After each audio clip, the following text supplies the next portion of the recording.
Сәлем баршаңызға. Бүгін осындай дәмі тіл үйіретін керемет кекстар дайындаймыз. Мұны дайындау жолында миксерде весы да қажеті жоқ. Менің каналыма жазылуды ұмытпаңыз. Алдағы болатын жаңа рецептерді бірінші болып білетін боласыз. Сонымен қатар рецептерім ұнаса, лайк басып, пікір қалдыруды да ұмытпаңыз.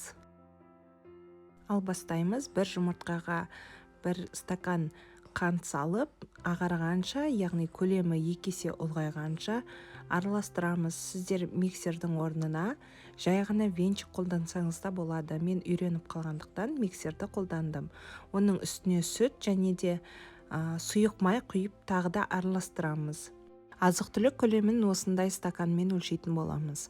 Сосын үстіне 2 стакан ұн салып, 1 шай қасық қамыр қопсытқыш салып араластырып аламыз. Сосын ұнды бетіне сепкілеп, бірнеше бөлікке бөліп, жақсылап араластырамыз.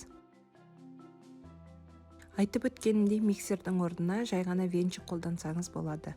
Яғни барлық азық-түлікті тек қана жақсылап араластырсаңыз болды, бір келкі масса болғанша. Қағаз капсулалар төселген формаға 1 ас қасық қамырымызды саламыз. Яғни жартылай болуы қажет.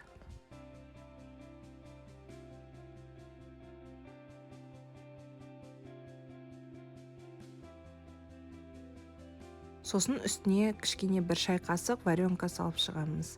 Барлық варенка жарай береді, тек қана қатты қою болғаны дұрыс. Сұйықтау болса ағып кетеді.